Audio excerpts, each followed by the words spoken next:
दे रहा होगा 305 रुपया एमआरपी लिखी हुई है और ये आजमगढ़ की मंडी से मुझे मिला है मात्र 8 रुपए का।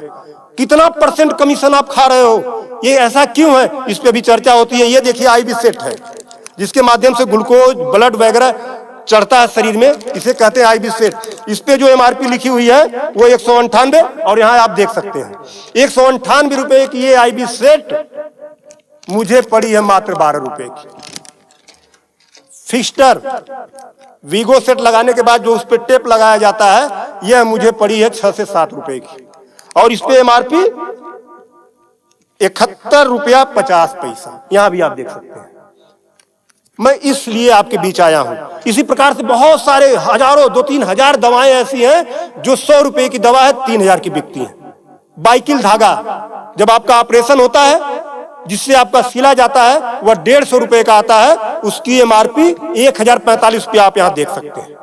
उसी प्रकार से लंग एक्सरसाइजर 150 रुपए का आता है जिसका प्रिंट रेट है 690 रुपया। बुखार में जो पैरासीटामॉल की जो बोतल आती छोटी सी वह 50 रुपए की आती है और उसकी एमआरपी यहां आप देखें एमआरपी 522 रुपया है। कमर की बेल्ट जो 100 रुपए की आती है उसे 500, 600, 700 रुपया प्रिंट। और तो और जब किसी की हड्डी टूटती है तो जो राड पड़ता है, राड अधिकतम रेट राड का 500 से लेके 1500 रुपया तक, अलग अलग वैरायटी है 500 से 15 तक, लेकिन आपको 5000 से 20,000 रुपया 25,000 रुपया चार्ज किया जाता है। आपके दिमाग में आ रहा होगा कि अरे भाई डॉक्टर लगा रहे हैं तो उसको देखिए, डॉक्टर जब आप अस्पताल में भर्ती होते हैं तो बेड चार्ज अलग, नर्सिंग चार्ज अलग, जांच की फीसें अलग, वो सब चीजें करने के बाद 1500 रुपए की चीज खरीद कर आप 20-20 हजार का बेच रहे हो। तब मैं आपके बीच कहने आया हूं कि साथियों उसी प्रकार से बहुत सारी दवाई हैं। 100 रुपए की दवा, एक दवा मैं देखा ला नहीं पाया उसको, 100 रुपए की दवा उसकी एमआरपी 2000 रुपया लिखी हुई थी। हजारों दवाइयां हैं आपके साथ, आपको लूटने का काम कर रहा है। मुद्दा ये नहीं है, मुद्दा ये नहीं है कि इस पे 305 का प्रिंट छपा हुआ है। मुद्दा ये है कि इसे छपने किसने दिया? जिसे हमने चुनकर भेजा, क्या वो दलाली खा रहा है, कमीशन खा रहा है?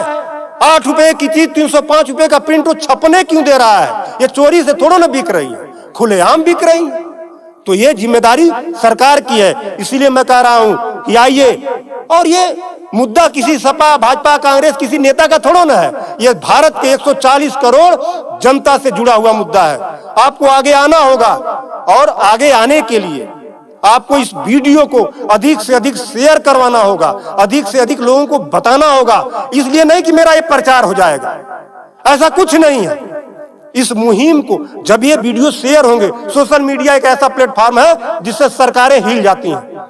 आज मैं इस चीज को लेकर आया हूं, यह जनता से जुड़ा हुआ मुद्दा है। जब आप मेरी इस बात को, जनता की इस आवाज को अपने इलेक्ट्रॉनिक गैजेट्स के माध्यम से आगे बढ़ाने का काम करेंगे, निश्चित रूप से सरकारें डरेंगी। और मैं तो कहता हूं सरकारों को जनता से डरना चाहिए, जनता को सरकारों से नहीं डरना चाहिए। तब मैं आपके बीच कहने आया हूं कि आइए मेरी इस मुहिम को आगे बढ़ाएं। कि बात 305 रुपए की नहीं है, बात उस गरीब की है, उस रिक्शा चालक की है जो दिन भर में 450 से लेकर 500 तक की मजदूरी पाता है। अगर उसकी तबीयत खराब हुई, वो बेहोश हो गया, उसके घर वाले किसी उसको अस्पताल लेकर जाते हैं तो 305 रुपया वो अस्पताल केवल वीगो का चार्ज कर लेगा, फिक्स्टर का 71 रुपया चार्ज कर लेगा और आईबी सेट का चार्ज कर लेगा। ये सब मिला के 600-700 रुपया हो गया। यानी उसकी 1.5 दिन की दिहाड़ी में अभी तो ग्लूकोज लगा ही नहीं, दवा कोई उसने खाया ही नहीं, बेड का चार्ज हमने बताया नहीं, अस्पताल का चार्ज हमने बताया नहीं। 1.5 दिन की दिहाड़ी उसकी केवल इस 3 आइटम से चली गई। आगे की दवा कहां से आएगी?